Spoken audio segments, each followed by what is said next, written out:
Hello दोस्तों, कैसे हो? आज हिंदुस्तान के लिए, आज भारत के लिए बहुत बड़ा दिन है। बहुत बड़ा दिन है, हिस्ट्री लिखी जाएगी। आज जो भारत ने कमाल करा है कि सारी दुनिया के बड़े बड़े लीडर जो हैं आज भारत में इकट्ठे हुए हैं।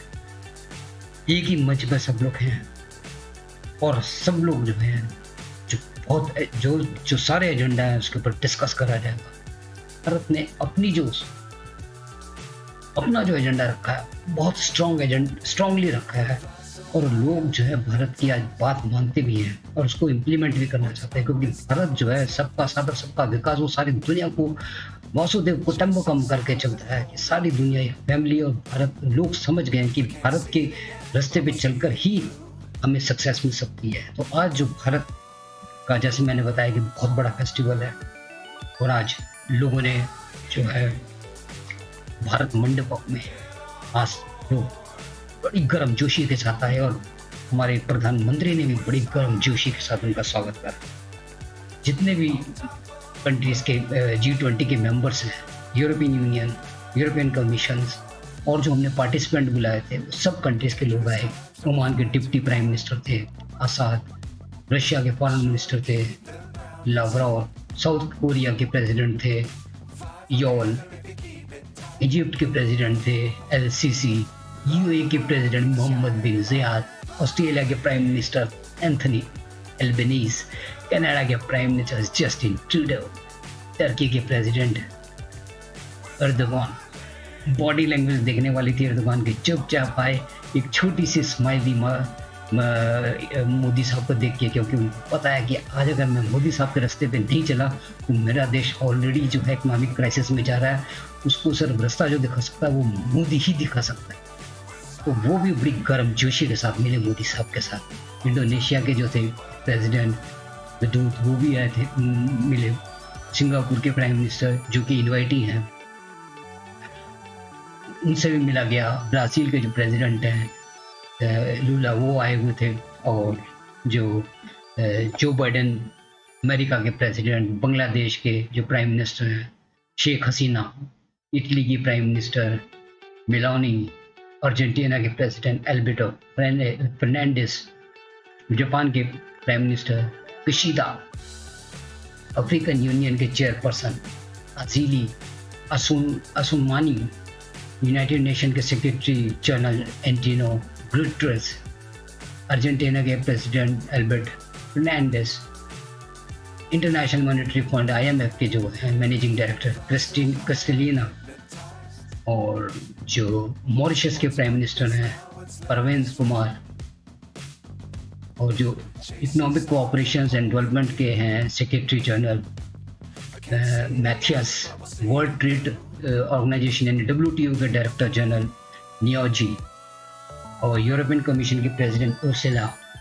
और ये सब सारे लोगों, और यूरोपियन यूनियन के जो हैं यूरोपियन कमीशन के जो प्रेसिडेंट हैं वो मार्शल वो भी थे। तो ये सब जो लोग थे उनका बड़ा गर्मजोशी के साथ स्वागत करा गया। और इंडिया का ने ऑलरेडी, जो जैसे मैंने बताया कि जो शेरपास की 200 से ज़्यादा मीटिंग हो गई है, उसके अंदर बहुत बड़े बड़े जो एजेंडा डिस्कस करे गए, जिसके अंदर जो एजेंडा जो थे वो चाहे वो फूड सिक्योरिटी हो, एनर्जी सिक्योरिटी हो, फर्टिलाइजर सिक्योरिटी हो, चाहे वो डिजिटाइजेशन हो, चाहे वो टूरिज़्म हो, चाहे वो इकॉनमी से रिलेटेड हो, चाहे वो क्लाइमेट चेंज हो, जो या जो डेट से रिलेटेड हो क्वेश्चन। तो ये सब सारी चीज़ें जो हैं वो डिस्कस करी गई। अब जो मेन एजेंडा आज जो डिस्कस करा जाएगा मोदी साहब, जो जिसके अंदर ये सारे G20 के मेंबर्स रहेंगे, और अब तो अफ्रीका यूनियन भी अब मेंबर बन गया, वो रहेगा, और यूरोपियन यूनियन के जो रहेंगे और जो पार्टिसिपेंट है वो रहेंगे। उसके अंदर जो मेन एजेंडा डिस्कस करा जाएगा वो क्लाइमेट चेंज के ऊपर डिस्कस करा जाएगा, डेट के ऊपर डिस्कस करा जाएगा, यानी कि जो लोग डेट ट्रैप में फंस गए हैं, जो जिनकी प्रॉब्लम जो डेट की आई है बिकॉज ऑफ कोविड और यूक्रेन कॉन्फ्लिक्ट की वजह से, उनका जो जो जो ट्रेड रेवेन्यू है वो जनरेशन बहुत कम हो गया है, और कम होने की वजह से वो डेट चुका नहीं पा रहे हैं, और डेट ना चुकाने की वजह से वो डेट ट्रैप में फंसते जा रहे हैं या बैंकरप्ट होते जा रहे हैं। या डिफ़ॉल्ट की तरफ जा रहे हैं, तो उस डिफ़ॉल्ट से बचाने के लिए एक फंड बनाया जाए और उसको फंड को यूटिलाइज़ कराया जाए ऐसी कंट्रीज़ के जो कि इस सिचुएशन की वजह से प्रॉब्लम में आ गए हैं। इसलिए वो चाहते हैं और ये फंड्स जो हैं उस जो जो पुअर कंट्रीज़ हैं उसके लिए यूटिलाइज़ कराया जाए। इसलिए एक रिफ़ॉर्म्स होना चाहिए। जितनी भी जो ये मल्टीलैटरल फाइनेंशियल इंस्टीट्यूशन है, चाहे वो आईएमएफ है, चाहे वो वर्ल्ड बैंक है, इन सब के अंदर जो है एक रिफ़ॉर्म होना चाहिए। रिफ़ॉर्म जो है डब्ल्यूटीओ के अंदर भी होना चाहिए।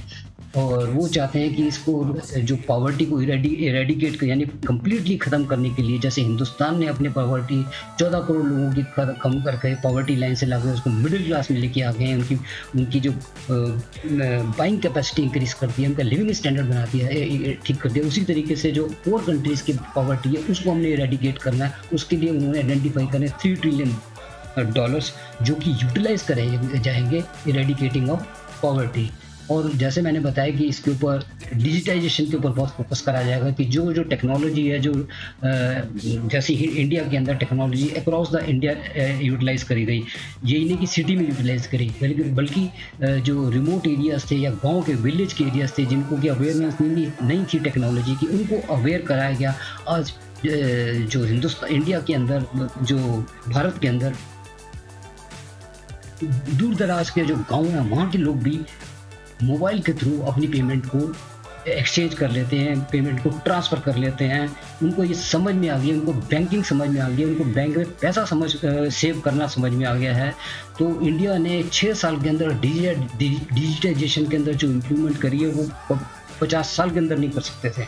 तो ये बहुत बड़ी अचीवमेंट है इंडिया के लिए। अपार्ट फ्रॉम जो जियोपॉलिटिक के कॉन्फ्लिक्ट हैं उसके ऊपर डिस्कशन करा जाएगा इस मीटिंग के अंदर।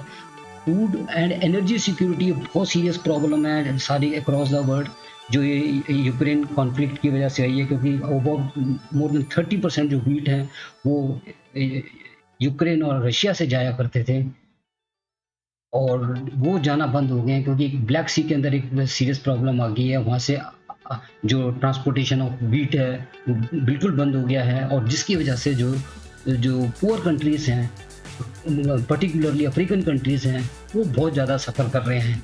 तो इंडिया का ये कहना है कि ये ऐसी सिचुएशन जब भी क्रिएट हो, हमारे पास एक अल्टरनेटिव फूड होना चाहिए। उसका मिलेट का उन्होंने इंट्रोड्यूस करा फूड का कि ये मिलेट को यूटिलाइज़ करा जाए। इसलिए आज की जो डिशेज़ होंगे उसके अंदर मिलेट के भी रखा जाएगा और लोगों को टेस्ट कराया जाएगा, उसको बताया जाएगा ये कितना ज़्यादा ज़रूरी है, कितना हेल्दी प्रोडक्ट है और इसको हम व्हीट के साथ बड़ी आसानी से रिप्लेस कर सकते हैं।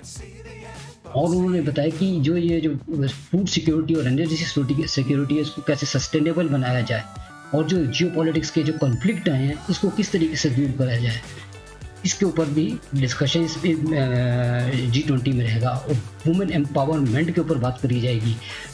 और ये सारी के सारे जितने भी एजेंडा हैं उसको मोदी साहब ये कहते हैं इसको ह्यूमन सेंट्रिक होना चाहिए, ये मानवता के लिए होना चाहिए, लोगों के लिए होना चाहिए, ना कि एक पर्टिकुलर कंट्री के लिए होना चाहिए, एक पर्टिकुलर ऑर्गेनाइजेशन के लिए होना चाहिए। ये सारे ह्यूमन बींग की होना चाहिए। अगर हम सारे ह्यूमन बींग का करके सोचेंगे तो हम ज़्यादा ग्रो करेंगे, ये ऐसा मानना है।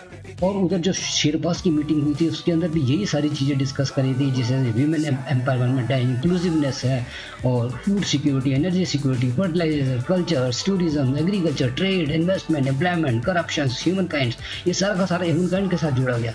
और जो दुनिया भर की जो इन्फ्लेशन है उसको किस तरीके से ठीक करा जाए, रिसेशन जो है इसको कैसे इम्प्रूव करा जाए, प्रोडक्टिविटी कैसे इम्प्रूव करी जाए, फूड की रिक्वायरमेंट कैसे पूरी करी जाए, जो एग्रीकल्चर की जो प्रॉब्लम है उसको कैसे दूर करी जाए, एग्रीकल्चर को एम्प्लॉयमेंट के साथ कैसे जोड़ा जाए, जो लू प्रोडक्शन है इसको कैसे इम्प्रूव करा जाए, जो एग्रीकल्चर को एम्प्लॉयमेंट के साथ कैसे जोड़ा जाए, जो प्राइसिंग एग्रीकल्चर प्रोडक्ट है उसको किस तरीके से इम्प्रूव करा जाए, एग्रीकल्चर को डिजिटाइजेशन में किस तरीके से लिंक करा जाए, और जो एक जो वुमेन एम्पावरमेंट है इसको किस तरीके से करा जाए।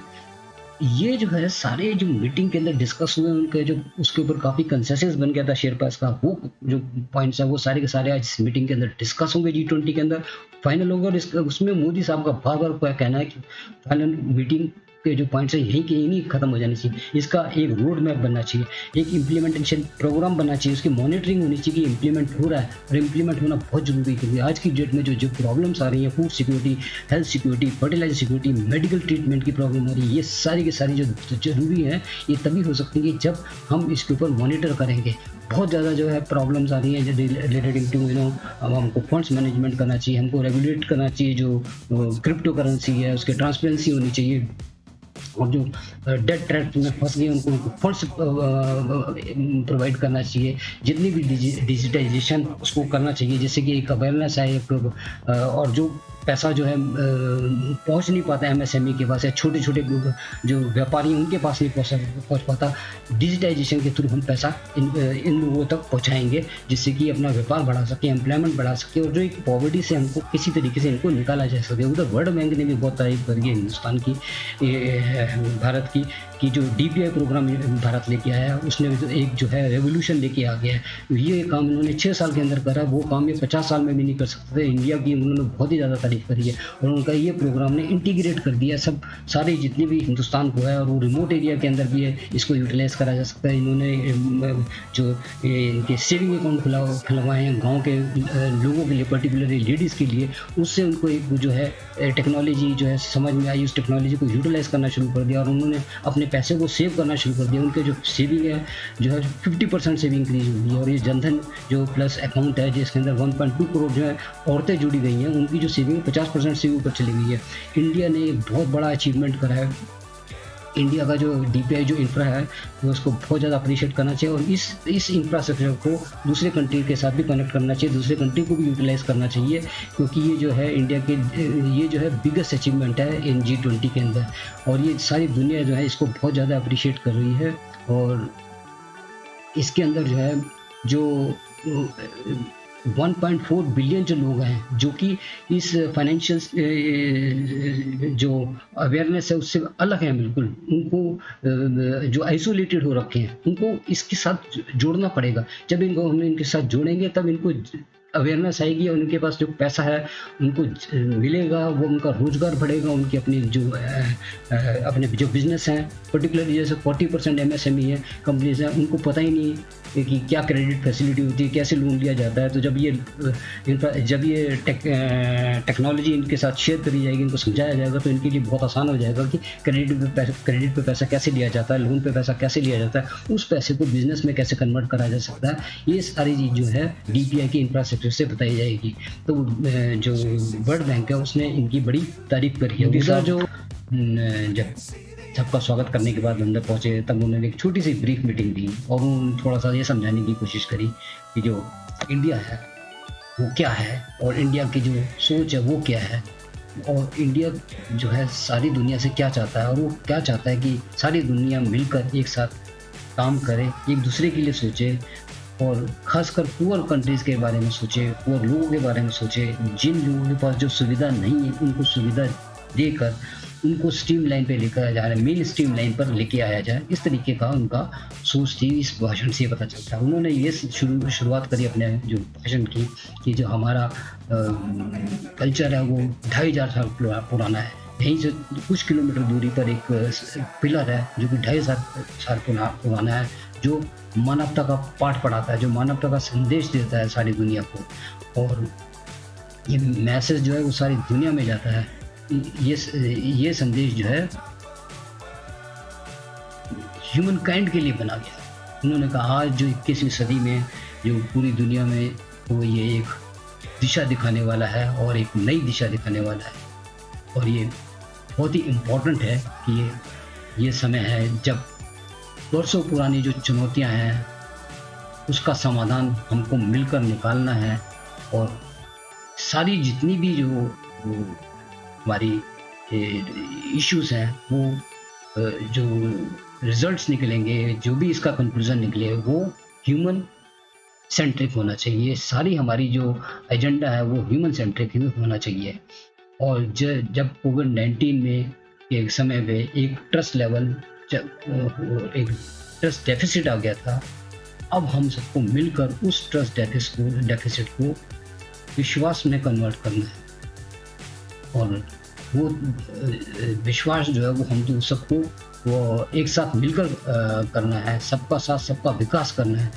और उन्होंने बोला कि जब से हमारे पास प्रेसिडेंसी आई है इसकी G20 की, तो इसके अंदर जो है हम सब मिलकर जो है, जैसा अभी मैंने बताया कि ग्लोबल ट्रस्ट डेफिसिट को जो है विश्वास में कन्वर्ट करेंगे, यानी कि एक विश्वास, एक भरोसा में बदलेंगे इसको, और सभी मिलकर एक साथ चलेंगे और ट्रस्ट को क्रिएट करेंगे एक दूसरे में।